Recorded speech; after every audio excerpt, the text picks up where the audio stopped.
那目前中国武汉的这个疫情呢，在从上周末到目前呢，短短4天已经新增了157例的确诊病例。那目前整体的病例数来到198例，那其中有15例是医护人员。那另外有35例的重症，9例的危重症，那4例死亡，那有25例已经出院。那另外有90名的密切接触者在进行追踪跟监察当中。那至于广东省北京市跟上海市也开始有确诊病例发生，那分别确诊14例、5例跟2例。那部分的个案是没有武汉的旅游史的，所以认为应该是有人传人的现象。那这是一个中国武汉新型冠状病毒肺炎的疫情，我们做的一个统计表。那正如刚刚讲到的，湖北省的武汉市目前有198例，其中有15例的医护人员感染。那另外在广东省目前有确诊14例，那里面有一个家庭的群聚呢，里面有个案，它其实是没有武汉的旅游史的。那另外北京市目前已经确诊5例，上海市确诊2例，其中1例是今天刚公布的。那另外有4例的疑似病例。那此外在浙江、四川、云南、广西还有山东都有疑似病例的通报。那至于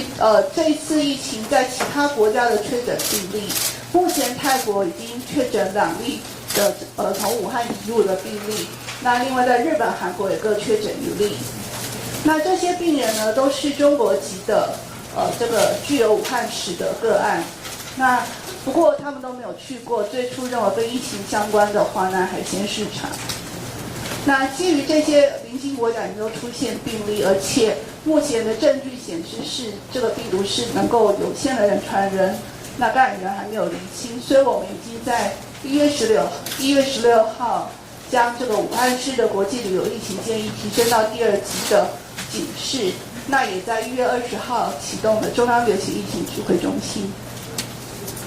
那此外 ，WHO 也已经正式的公布这个病毒是具有有限人传人的能力，所以也已经公布会在1月22号召开新型冠状病毒肺炎的紧急会议，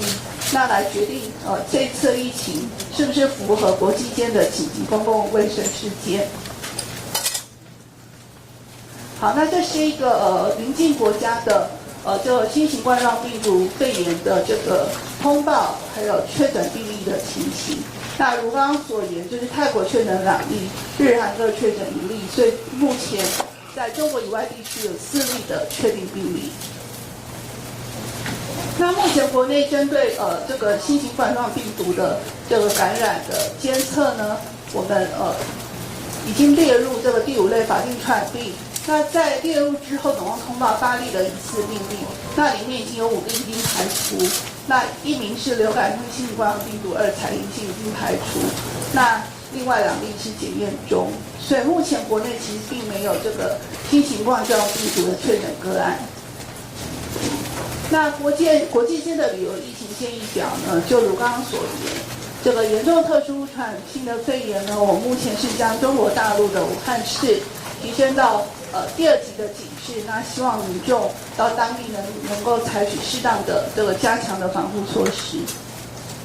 那未来的1周的疫情预测呢，目前流感还是处于高峰期，不过春节假期因为门诊休诊，所以我预期在急诊的就诊人次会上升。好，以上谢谢。好，谢谢。